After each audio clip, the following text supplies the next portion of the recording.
सर्वसामान्यांच्या हक्काचा आवाज जागर जनस्थान। धुळे महानगरपालिकेच्या निवडणुकीकरिता कालपासून आवेदन पत्र स्वीकारण्याची प्रक्रिया सुरू झाली आहे। मात्र महानगरपालिका प्रशासनाची अंतिम यादी अद्यापही जाहीर होणे अद्याप बाकी असताना सध्या उपलब्ध असणाऱ्या मतदार यादीच्या हार्ड कॉपीमध्ये अनेकांचे नाव असून अनेकांची नावे सॉफ्ट कॉपीमध्ये आढळून आलेले नाही। त्यामुळे उमेदवारी अर्ज दाखल करणाऱ्या इच्छुक उमेदवारांची मोठी अडचण निर्माण झाली आहे। सध्या उपलब्ध यादीनुसार उमेदवाराचे सूचक व अनुमोदक त्यांचा स्वतःचा मतदार यादीतील अनुक्रमांक यादी भाग क्रमांक आवेदन पत्रात समाविष्ट करीत असून प्रशासनाकडून जाहीर होणाऱ्या अंतिम यादीत समजा हे नावे आले नाही तर उमेदवारांचे नामांकन रद्द होण्याची दाट शक्यता आहे। ही बाब सर्वच पक्षांच्या उमेदवारांना लागू होत असून हा अत्यंत गंभीर प्रकार असल्याच्या शिवसेना ठाकरे गटाच्या वतीने आयुक्तांची भेट घेऊन हे निदर्शनास आणून दिले।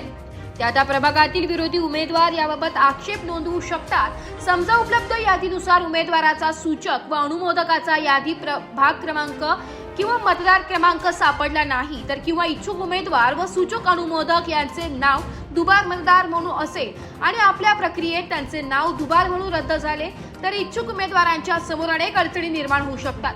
त्यामुळे महत्त्वाच्या मुद्द्याकडे आपण लक्ष देऊन राज्य निवडणूक आयोगाकडून याबाबत सूचना निर्देश मागून घ्यावेत अशा आशयाचे निवेदन शिवसेना पक्षाच्या वतीने मुख्य निवडणूक निर्णय अधिकारी धुळे महानगरपालिका यांना देण्यात आले।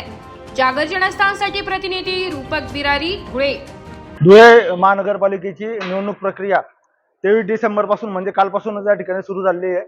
इच्छुक उमेदवार आपले अर्ज त्या ठिकाणी दाखल करतायत। त्या संदर्भामध्ये आज आम्ही आयुक्तांची भेट घेऊन एक महत्त्वाचा मुद्दा शिवसेना उद्धव बाळासाहेब ठाकरे पक्षाच्या वतीने या ठिकाणी मांडलेला आहे की इच्छुक उमेदवार जे आहेत त्या इच्छुक उमेदवारांना अनुमोदक सूचक यांचे मतदार यादीतील क्रमांक असतील किंवा यादी भाग क्रमांक तो त्यांच्या आवेदन पत्रावरती टाकणं त्या ठिकाणी गरजेचं आहे। इव्हन उमेदवाराला देखील ते मेन्शन करणं गरजेचं आहे। अशा परिस्थितीमध्ये धुळे महानगरपालिकेची निवडणूक तोंडावरती आलेली असताना देखील अंतिम मतदार यादी या ठिकाणी प्रकाशित झालेली नाहीये।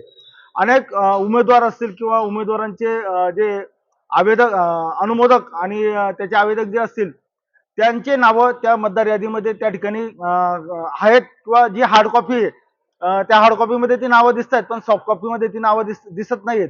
अशा वेळेला 27 तारखेला धुळे महानगरपालिकेची जी नवीन मतदार यादी त्या ठिकाणी प्रकाशित होते त्या यादीमध्ये जर समजा उमेदवाराचा मतदार अनुक्रमांक यादी भाग क्रमांक किंवा अनुमोदक आणि सूचकाचा मतदार यादी क्रमांक किंवा त्या ठिकाणचा यादी भाग क्रमांक जर नवीन यादीमध्ये प्रारूप यादीमध्ये जर त्या ठिकाणी आलेला नाही तर अशा वेळेला त्या उमेदवाराचा उमेदवारी अर्ज बाद होण्याची त्या ठिकाणी दाट शक्यता आहे। कारण की या महानगरपालिका निवडणुकीमध्ये सगळ्याच पक्षाकडनं उमेदवारी अर्ज बाद करण्याच्या प्रक्रियेवरती जोर दिला जाऊ शकतो। त्याच्यामुळे सर्वच्या सर्व जे राजकीय पक्ष आहेत त्या पक्षाच्या उमेदवारांनी सजग राहणं गरजेचं आहे। आता आयुक्तांशी चर्चा केल्यानंतर आयुक्त साहेबांनी सांगितलं आहे की त्यांच्याकडे जी महानगरपालिकेमध्ये जी यादी सध्या उपलब्ध आहे त्या यादीतीलच अनुमोदकाचा किंवा सूचकाचा मतदार यादीतील क्रमांक किंवा त्या ठिकाणी असलेला यादी भाग क्रमांक त्या उमेदवारांनी त्या ठिकाणी टाकायचा आहे।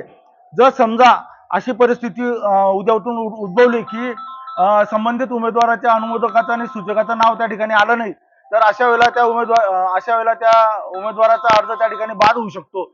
त्याच्यामुळे सर्वच उमेदवारांनी त्या ठिकाणी काळजी घेणं गरजेचं आहे। अत्यंत महत्त्वाचा विषय या ठिकाणी दिलेला आहे।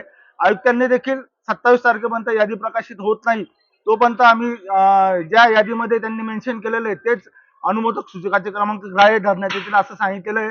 27 तारखेनंतर यादी प्रकाशित झाल्यानंतर उमेदवारांना ती काही कामात येणार नाही कारण की तोपर्यंत मुदत संपून जाणार आहे। म्हणून हा मुद्दा या ठिकाणी आम्ही शिवसेना उद्धव बाळासाहेब ठाकरे पक्षाच्या वतीने आज मांडलेला आहे।